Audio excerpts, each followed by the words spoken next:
किसी के साथ संबंध जो है वह बंधन है। दूसरी वस्तु होगी और उसके साथ संबंध जोड़ेंगे तो पहले जैसे जोड़ा था बीच में छोड़ दिया और फिर जोड़ लेंगे तो बंधन कटेगा नहीं। इसलिए मुक्ति के लिए विषय विष का परित्याग आवश्यक है। उस श्लोक में दो बात बताई गई कि विषय अपने स्वरूप से तो कभी छोड़े नहीं जा सकते और अपने आप को कोई छोड़ नहीं सकता। छोड़ेगा तो दूसरे को ही छोड़ेगा, लेकिन दूसरे को छोड़ना नहीं, क्योंकि दूसरा तो छूटा ही हुआ है, और अपने आप को भी छोड़ा नहीं जा सकता, क्योंकि अपना आप छोड़ा नहीं जा सकता। तो नारायण, विषयों के त्याग का तात्पर्य क्या हुआ कि दूसरे को छोड़ना नहीं है, छूटा हुआ है। सिर्फ ये जानना है। ये जानने के लिए कि क्या क्या छूटा हुआ है, तीसरा श्लोक है। गंध, रस, रूप, स्पर्श, शब्द और इनकी जो जन्मभूमि है, पृथ्वी, जल, अग्नि, वायु, आकाश, ये आप नहीं है। माने इस शरीर में जो पृथ्वी का अंश है हड्डी आदि, जो जल का अंश रक्त आदि, जो अग्नि का अंश ऊष्मा आदि, जो वायु का अंश गति आदि, और जो आकाश का अंश अवकाश, शब्द, स्पंदन आदि है, ये सब तुम नहीं हो। लेकिन इसी के एक पुलिंदा को हम समझते हैं कि यह मैन है, और फिर इसके जो रिश्ते नातेदार हैं, संबंधी हैं, वस्तुएं हैं, उनसे बंध जाते हैं। वह तो जब उसको पकड़ लिया तो सारे को ही पकड़ लिया। जितना दुनिया में मैं मेरा है वह इस शरीर के संबंध से है, और शरीर पंचभूत का विकार है। तो इसके त्यागने का अर्थ यही है कि यह मैं नहीं हूं, यह जाना जाए। वेदांत का बच्चा बच्चा इस बात को जानता है। बोले कि अच्छा, ये तो एक ध्वंसात्मक ज्ञान हुआ ना कि यह मैं नहीं हूं। आखिर मैं का कुछ स्वरूप भी तो होना चाहिए ना। घड़ी मैं नहीं हूं, ये तो ठीक है। और घड़ी में जो मशीन चलती है सो भी मैं नहीं हूं, यही नहीं। घड़ी की भांति ही एक मशीन जो शरीर के भीतर चलती है वह मैं नहीं हूं। तो जैसे घड़ी से पृथक घड़ी को देखने वाला मैं हूं, वैसे ही भीतर जो हृदय घड़ी चल रही है उसको भी देखने वाला मैं हूं। जो देखा जाता है उसको देखने वाला न्यारा होता है। लेकिन मेरे भाई, यदि आप मुक्ति चाहते हो तो आप इनसे न्यारे हैं। इतना ही जानना काफी नहीं है, बल्कि अपना स्वरूप क्या है इसे जानने की जरूरत है। तो पहला प्रश्न तो यह है कि क्या आप मुक्ति चाहते हैं? मुक्ति चाहने पर भी मुक्ति के बारे में लोगों में बहुत मतभेद हैं। अर्थशास्त्री लोग कहते हैं कि यह शरीर ही जीवन है और अर्थ ही सत्य है। घी सत्य है, पूरी सत्य है, फल सत्य है। यह शरीर जैसे ज्यादा दिन तक जिए और ज्यादा दिन तक सुखी रहे। दूसरे को दुख पहुंचाकर भी अगर सुखी रहे तो रहे। जीवन का सुखी रहना जीवन मुक्ति है, और मर जाना विदेह मुक्ति है। इसको चारवाक मत बोलते हैं। अच्छा, एक दृष्टि से इसकी जरूरत यूं है कि जब मनुष्य कोई अपराध करे तो सरकार को, न्यायाधीश को यह नहीं सोचना चाहिए कि पूर्व जन्म में इसने ऐसे कर्म किए होंगे, तब प्रारब्ध से इसने यह बुरा काम किया है। ये जो पड़धन की प्राप्ति इसको हुई है वह पूर्व जन्म के कर्म से हुई है। इसका प्रारब्ध है जो इसको इतना चोरी का माल मिला, ऐसा शासक को नहीं सोचना चाहिए। और इसने यह अपराध किया तो इस जन्म में नहीं तो अगले जन्म में इसका दंड भोगेगा, यह भी राजा को नहीं सोचना चाहिए। राजनीति में पूर्व जन्म और उत्तर जन्म का सोचकर दंड का निर्णय नहीं होता। इसी जन्म की दृष्टि से इसने बुरा काम किया है। हमारे चारवाक महाराज न्यायाधीश से कहते हैं कि देखो, तुम पूर्व जन्म की मत सोच, अगले जन्म की मत सोच।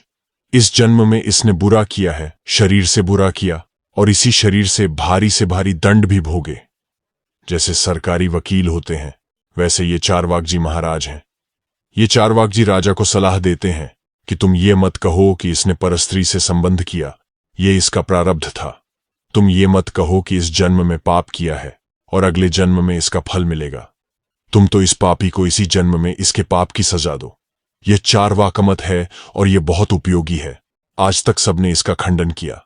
जैनों ने खंडन किया, बौद्धों ने खंडन किया, न्याय वैशेषिक, मीमांसा, सांख्य योग, वेदांतों ने इसका खंडन किया कि चारवाक मत गलत है। लेकिन वह ऐसा उपयोगी है कि कोई भी जब सरकार बनेगी तो किसी न किसी अंश में उस मत को स्वीकार करेगी और धर्म निरपेक्ष होकर, पूर्व उत्तर जन्म निरपेक्ष होकर इस जन्म के कर्म के अनुसार समाज व्यवस्था का संचालन करेगी। इसीलिए चारवाक मत का खंडन आज तक कोई असल में कर ही नहीं सकता। जिन लोगों ने गुरुमुख से कभी दर्शन का स्वाध्याय नहीं किया, उनको क्या मालूम कि चारवाक दर्शन का कितना उपयोग है। तो चारवाक मत में मुक्ति क्या है? स्वस्थ जीवन का, समाज का निर्माण और परलोक की चिंता से मुक्त ठीक ठीक राजनीति का संचालन। जैन लोगों का मत बड़ा ही विलक्षण है। वे कहते हैं कि यह जो हमारा 3.5 हाथ का व्यक्तित्व है, इसके भीतर असीम शक्तियां छिपी हैं और अपरिमित निर्मलता छिपी है। तो साधनाभ्यास के द्वारा अपने व्यक्तित्व का विकास करना चाहिए। ये जीव जो है वह साधनाभ्यास के द्वारा एक इकाई के रूप में अपने को इतना विकसित कर ले कि और कोई ईश्वर नहीं। यह व्यक्तित्व की चरमावस्था का नाम ईश्वर है, और वह कभी सिकुड़ता है और कभी फैलता है। तो फैल करके जब एक शरीर में आबद्ध हो जाता है, तब वह संसारी हो जाता है। उसका जन्म भी होता है, मरण भी होता है, पूर्व जन्म उत्तर जन्म भी होता है। जैन लोग पुनर्जन्म मानते हैं। तो जब व्यक्तित्व का विकास होता है तो उसमें ऐसी ऐसी शक्तियां आती हैं कि वह शतावधानी हो जाए, सहस्रावधानी हो जाए। जैनियों में बड़े बड़े चमत्कारी साधु होते हैं और वे देश विदेश में जाकर प्रदर्शन करते हैं। तो नारायण, ये व्यक्तित्व के विकास की शक्तियां हैं। यह 2 नंबर की चीज है। इससे भी परे 1 नंबर की चीज यह है कि आत्मा बिल्कुल वीतराग, निर्मल, उज्ज्वल तीर्थंकर के रूप में बैठ जाए। वह भी एक इकाई होती है। तो यह जैन मत है, व्यक्तित्व का विकास, व्यक्तिगत ऐश्वर्य के रूप में विकास और व्यक्तिगत वीतरागता के रूप में विकास। इसी को वे मुक्ति मानते हैं। किसी भी इकाई का सर्वथा निर्मल, उज्ज्वल वीतराग हो जाना, इसका नाम मुक्ति है। तीर्थंकर मुक्त होकर भी व्यक्ति के रूप में ही रहता है, परंतु हम उनकी मुक्ति को जरा मुश्किल मानते हैं। एक तो विद्वान होते हैं और एक होते हैं अभ्यासी साधक, और अभी तक पूरे तीर्थंकर केवल 24 ही हुए हैं। बौद्ध लोग कहते हैं कि व्यक्तित्व का विकास मुक्ति नहीं है, व्यक्तित्व का उच्छेद मुक्ति है। चैतन्य रूप से जो व्यक्तित्व है वह न रहे, उसका नाम मुक्ति है। विज्ञान में जो वासना का संचरण होता है, एक विज्ञान से दूसरे विज्ञान में, दूसरे से तीसरे विज्ञान में, उस वासना संतान परंपरा का निवृत्त हो जाना, एक और नारायण विज्ञान का ही उच्छेद हो जाना, 2 यह मुक्ति का स्वरूप है। उनके लिए निर्वाण और महानिर्वाण और परिनिर्वाण और अतिनिर्वाण ऐसी अवस्थाएं मुक्ति की मानते हैं। अब एक विचित्र मत आपको बताते हैं। काम शास्त्र का मत है कि यह स्त्री और पुरुष जो परस्पर मिलते हैं, उनका बिल्कुल नंगा होकर मिलना ही मुक्ति है। ये नहीं समझना कि हमारे जो आर्षि महर्षि हैं वे सब प्रकार की बात नहीं सोचते थे। तो काम शास्त्र के प्रवृत्तक वात्स्यायन आर्षि का जो मत है, वे आत्मोच्छेदन को मुक्ति नहीं मानते हैं। वे तो नीवी बंधनोच्छेदन को मुक्ति मानते हैं। तो अर्थ प्रधान मुक्ति चारवाक की और काम प्रधान मुक्ति वात्स्यायन की और व्यक्ति के अंतःकरण के ऐश्वर्य विकास की जो अवस्था है और स्वरूप में शांति, यह जैनियों की मुक्ति और स्वरूपोच्छेद बौद्धों की मुक्ति का स्वरूप है। अब देखो, 21 प्रकार के दुख का विध्वंस मुक्ति है। ये मानते हैं न्याय और वैशेषिक और दृष्टा का अपने स्वरूप में अवस्थान मुक्ति है। ये मानते हैं सांख्य और योग। विवेक से ही स्वरूप में अवस्थान हो जाता है, ये सांख्य का मत है, और समाधि लगने पर स्वरूप में अवस्थान होता है, ये योग का मत है। परंतु दोनों ही दृष्टा का अपने स्वरूप में अवस्थान मानते हैं, और यह जो स्वरूपावस्थान है वह अपनी अपनी इकाई में है। माने विभु आत्मा अंतःकरण से संबंध छोड़कर विविक्त होकर प्रकृति और प्राकृत से बिल्कुल अलग अपने को जानकर अपने विभु स्वरूप में प्रतिष्ठित हो जाता है। 2 विभु हैं कि 10 विभु हैं, इससे उसका कोई मतलब नहीं। और प्रकृति कैसे जागती, खेलती और सोती है, इससे उसका कोई मतलब नहीं। वह तो अपने स्वरूप में बैठ गया। भक्ति शास्त्र में जो मुक्ति है वह बड़ी विचित्र है। माने मरने के बाद स्वर्ग मिलता है कि मरने के बाद भगवान मिलते हैं कि मरने के बाद अपने स्वरूप में स्थिति होती है। समाधि में स्थिति अन्य सत्ता के साथ तादात्म्यापन्न होना है, और ईश्वर में स्थिति अपने सामने एक सत में चेतन का आधान करके उसके साथ अपना खेलना बोलना है। अंतर्यामी को अपना ही चैतन्य दान करके प्रकृति की सूक्ष्म अवस्था में अपने आप को ही अंतर्यामी को चैतन्य के रूप में देकर और उसके साथ हंसना, खेलना, और एक है अपने स्वरूप में बैठ जाना। वेदांतियों की इनमें से कोई मुक्ति नहीं है। देखो, सबके सब भक्त पहले मध्वाचार्य को छोड़ देते हैं और बाकी सबको एक राशि में कर देते हैं। सब सौर, सब शाक्त, सब गाणपत्य आदि जितने भक्त हैं वे मानते हैं कि नानात्व दो तरह का है, एक जगत रूप नानात्व और एक जीव रूप नानात्व। इनमें शांडिल्य भक्ति दर्शन का मत ऐसा है कि असल में परमेश्वर एक है, उसमें नानात्व नहीं है, उपाधि के कारण ही नानात्व भासता है। तो परमात्मा अद्वितीय है, इसलिए जगत उससे भिन्न नहीं है और उपाधि के कारण जीवात्मा अपने को परमात्मा से अलग अनुभव करता है। परंतु भक्ति सिद्धांत यह है कि केवल अज्ञान के कारण ही इसका नानात्व नहीं है, बल्कि उपाधि के कारण नानात्व है। यह एक विचित्र बात है। ये कहते हैं कि केवल अज्ञान से ही जीवात्मा बद्ध नहीं है, ईश्वर की अभक्ति से जीवात्मा बद्ध है। तो अज्ञान की निवृत्ति से उसकी मुक्ति नहीं हो सकती। भक्ति भी करनी चाहिए और ईश्वर की कृपा से ज्ञान भी प्राप्त करना चाहिए। तो श्री रामानुज, श्री वल्लभ, श्रीमन निबार्क ये आचार्य कहते हैं कि ईश्वर विषयक अज्ञान को भी दूर करो और ईश्वर से जो विमुखता है, अभक्ति है, उसको भी दूर करो। मतलब भक्ति मिश्रित ज्ञान से परमात्मा की अनुभूति होगी और असल में तत्व अद्वितीय है। परमेश्वर से भिन्न न जगत है, न ही परमेश्वर से भिन्न जीव है। सकलमिदम अहम च वासुदेव। मध्वाचार्य जी महाराज ऐसे हैं जो कहते हैं कि परमात्मा से भिन्न जगत तो नहीं है। यह तो ठीक है, लेकिन यह जो जीवात्मा है ये एक अस्वतंत्र चेतन है और परमेश्वर में रहता है। कुमारिल भट्ट कहते हैं कि प्रपंच के वर्तमान संबंध का विलीन हो जाना मुक्ति है और प्रभाकर का मत है कि दुख के प्रागभाव का जो परिपालन है उसी का नाम मुक्ति है। दुख का प्रागभाव ही बना रहे। कुमारिल कहते हैं कि प्रपंच भले ही बना रहे और प्रपंच से संबंध न हो, संबंध का विलय हो जाए, इसका नाम मोक्ष है। मुक्ति के संबंध में ऋग्वेद में पृथक रीति से वर्णन है और महाभारत में पृथक रीति से वर्णन है। आयुर्वेद में भी मुक्ति का वर्णन है, लेकिन ये सब मुक्ति शास्त्र नहीं है। मुक्ति शास्त्र है उपनिषद। यदि कोई दवा करने वाली बात हो तो आयुर्वेद की माने। ज्योतिष शास्त्र की रीति से एक ऐसा काल आता है जिसमें मुक्ति हो जाती है, पर ज्योतिष शास्त्र तो मुक्ति शास्त्र नहीं है, वह तो काल शास्त्र है। एक ऐसा सिद्धांत है कि अमुक देश में पहुंच जाने से मुक्ति हो जाती है, तो वह देश शास्त्र है। मुक्ति शास्त्र तो असल में उपनिषद है। तो मुक्ति की जो परिभाषा उपनिषद को सम्मत है वही मुक्ति की परिभाषा है। राजनीति में चारवाक शास्त्र प्रमाण है, काम भोग में काम शास्त्र प्रमाण है, तीर्थंकर होने के लिए जैन शास्त्र प्रमाण है, आत्मोच्छेद के लिए बौद्ध शास्त्र प्रमाण है। वे सब ठीक, परंतु आत्यंतिक मुक्ति के लिए वेदांत शास्त्र प्रमाण है। अब आपको वेदांत के अनुसार मुक्ति की बात सुनाते हैं। एषम साक्षिणमात्मानम चिरूपम विद्धि मुक्तये। मुक्तये विद्धि, मुक्ति के लिए जानो, अर्थात न जानने से बंधन है और जानने से मुक्ति है। मां ने बोधन का साक्षात साधन आपको बताया जा रहा है। जानना ही साक्षात साधन है। देखो इससे कितनी बात निकल आई। अज्ञान से ही तुम बंधे हुए हो। कहते हैं कि एक बार कोई फैक्ट्री के प्रबंध के लिए कई लोगों को भर्ती करना था, तो मालिक ने इंटरव्यू के लिए लोगों को बुलाया। बहुत लोग आए। उनको एक कमरा दिखा दिया गया कि वहां जाकर आप लोग बैठो, सबको बारी बारी से इंटरव्यू के लिए बुलाया जाएगा। अब महाराज लोग जब बैठने के लिए गए तो बाहर तो ताला लगा हुआ था। सब बाहर ही धरती पर बैठ गए। 1 घंटे, 2 घंटे, 3 घंटे बैठे रहे। अब एक कोई व्यक्ति आया।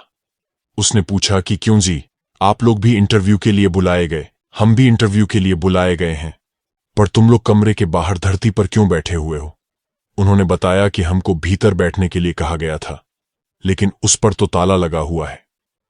उसने कहा कि अच्छा, मैं देखता हूं, और जाकर ज्यों ही ताले पर हाथ लगाया तो वह खुल गया।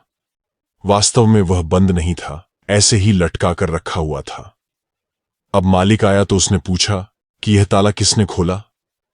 तो उसने कहा कि साहब, ताला तो लगा ही नहीं हुआ था, ये लोग घंटों से यहां नीचे बैठे हैं, मैंने खोल दिया।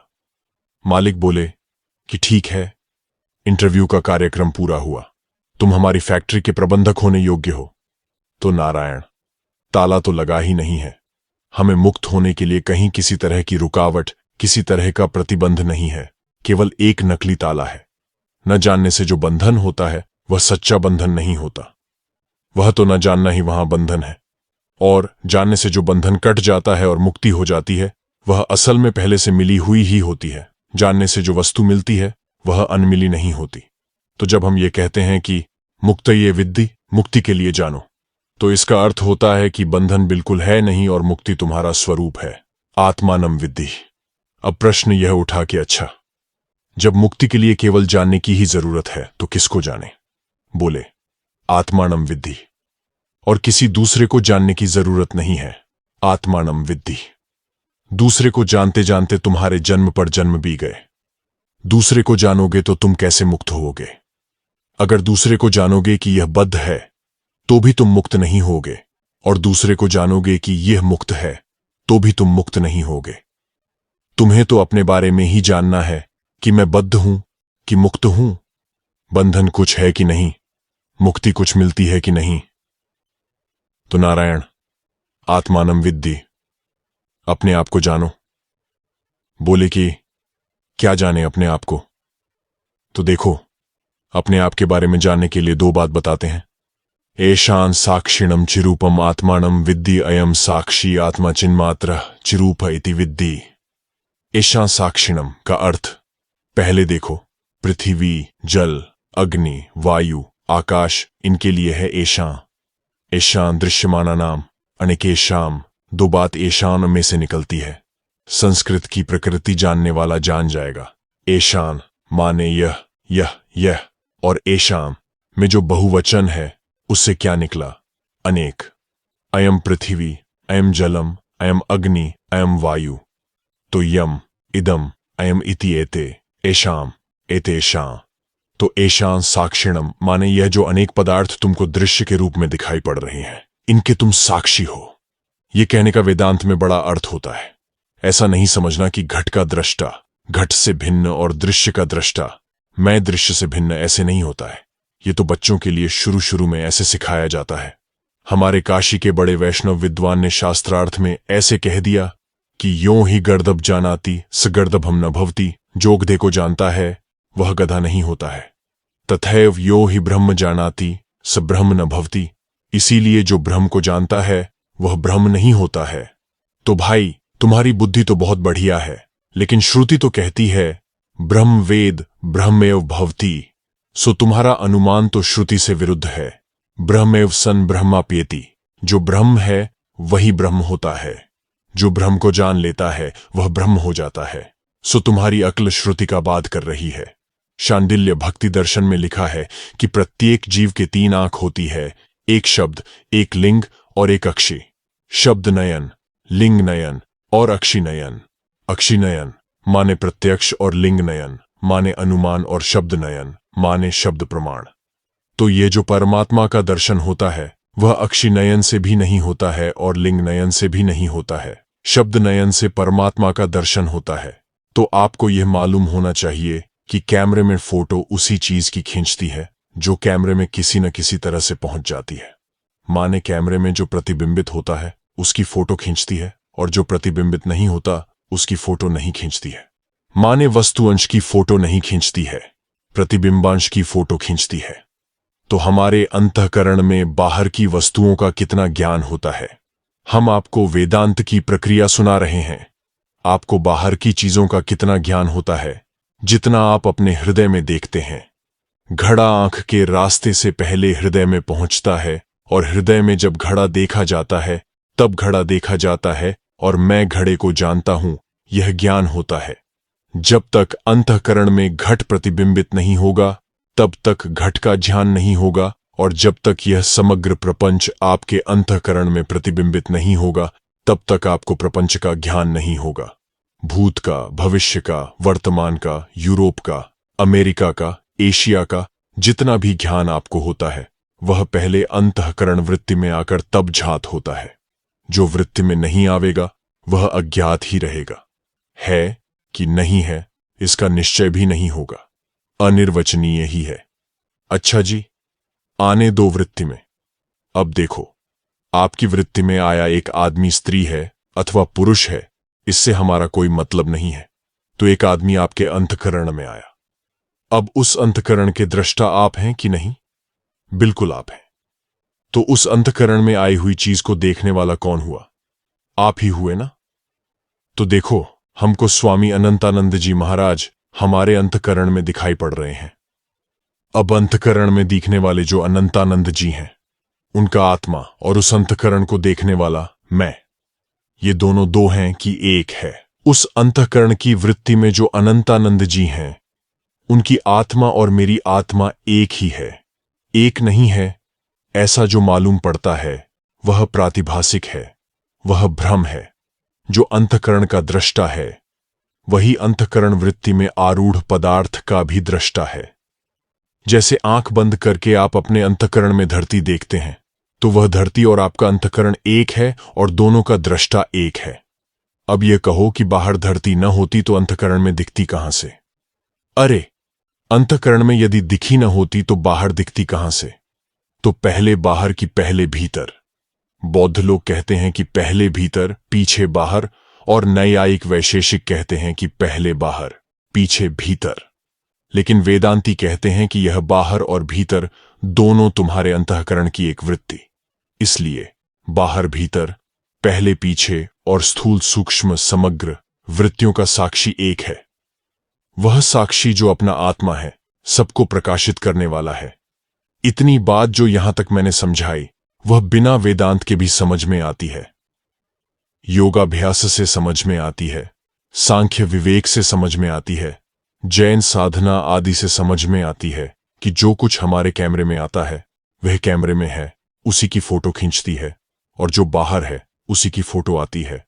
और यह अनादिकाल से झाता और झेय का, प्रमाता और प्रमेय का व्यवहार चल रहा है। प्रत्यक्ष नयन से भी यह दिखता है और अनुमान नयन से भी यह दिखता है। अब साक्षी माने क्या होता है, ये देखो।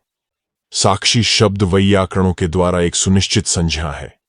संज्ञा माने नाम। पाणिनि का एक सूत्र है, साक्षात द्रष्टरि संज्ञायाम। दृष्टा को साक्षी कहते हैं। किस दृष्टा को साक्षी कहते हैं? साक्षात द्रष्टरि संज्ञायाम साक्षी इति। एक दृष्टा होता है, वह आंख के द्वारा रुमाल को देख रहा है। यह नहीं, ये तो हुआ कि ऐसे कि जैसे एक दूती साथ लगी हुई है, वह दूसरे के घर की खबर लाकर देती है और राजा महाराज उसको जानते हैं और मन आकर बताता है। माने एक नपुंसक आकर राजा साहब को सूचनाएं देता है, तो बाहर के दूत दूतियों से या भीतर के नपुंसकों से जो बात जानी जाती है, उसके द्वारा जानने वाला झाता होता है। प्रमाण की वृत्ति से उपहित जो चेतन है, प्रमाण की वृत्ति से अवच्छिन्न जो चेतन है, अथवा प्रमाण वृत्ति में जो आभास चेतन है, साक्षात द्रष्टरि, जिसको देखने के लिए किसी सहारे की जरूरत नहीं पड़ती, जो सुषुप्ति में सुषुप्ति को देखता है। परंतु एक ही सुषुप्ति को क्यों देखता है? अरे भाई, सब सुषुप्ति को देखने वाला है वह। अपनी इस अद्भुत व्यापकता को, अपनी पूर्णता को, अपनी देशान्वच्छिन्नता को, कालान्वच्छिन्नता को पट्ठा जानता ही नहीं है। इससे अविद्या की वृत्ति साथ रहने के कारण वह सर्व सुषुप्तियों का साक्षी होने पर भी आपको केवल एक अंतःकरण में रहने वाली सुषुप्ति का साक्षी मानता है। तो अयम साक्षी आत्मा, यह जो साक्षी आत्मा है, हम उसको आपके अनुभव से, आपकी युक्ति से आपको लखा सकते हैं कि यह आपका आत्मा साक्षी है।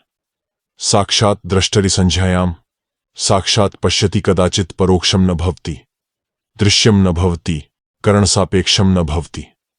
यह दृश्य नहीं होता और इसको कर्णों की, औजारों की जरूरत नहीं पड़ती। ऐसा जो यह कर्ण निरपेक्ष साक्षी है, यह क्या है? बोले, चिद्रूपम चिदेव चिन्मात्रमेव रूपम यस्य, जिसमें दृश्यता का बिल्कुल संबंध नहीं है। ऐसा ये जो निर्विषय साक्षी है, यह चिन्मात्र अद्वितीय है। साक्षिता का प्रतिपादन करने के लिए वेदांत नहीं है। आप जानते, एको देव सर्वभूतेषु गूढ़ः, साक्षी चेता केवलो निर्गुणश्च। चेता माने चिन्मात्र, निर्गुणश्च माने निर्विषय, निर्वृत्तीय, निरंतःकरण, निष्कर्ण। निर्गुण का क्या अर्थ है कि कोई गौण व्यक्ति, माने जैसे राजा चलता है तो उसके साथ दीवान है, रानी है, राजकुमार है, उसकी सेना है, 10 आदमी राजा के पीछे पीछे चल रहे हैं, तो राजा मुख्य है और बाकी सब गौण हैं। तो यह निर्गुण कहने का अभिप्राय क्या है? कि ये आत्मदेव महाराज अकेले ही रहते हैं। इनके साथ कोई गौण व्यक्ति नहीं रहते हैं, कोई बॉडीगार्ड इनके साथ नहीं है। इनके साथ इंद्रियों के एबीसी नहीं है, अंतकरण के एबीसी नहीं है, न रानी है, न राजकुमार है, न दीवान है।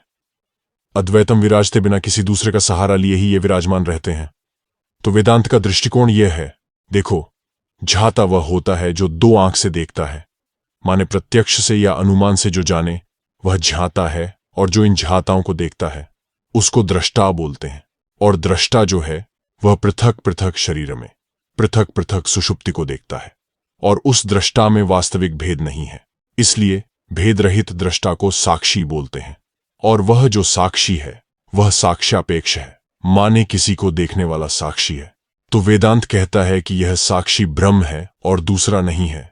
शिव जी के तीसरे नेत्र से माने शब्द नेत्र से इसका भान होता है, और इसका भान होते ही द्वैत भस्म हो जाता है और केवल अद्वैत शिव मात्र रहता है। तो नारायण अविद्या निवृत्ति से उपक्षित आत्मरूप जो मुक्ति है, उसके लिए नित्य सिद्ध नित्य विद्यमान मुक्ति पर जो प्रतिबंध है, उस अविद्या रूप प्रतिबंध की निवृत्ति के लिए आत्मानं विद्धि, अपने आप को जानो, ऐसा अष्टावक्र जी महाराज कहते हैं।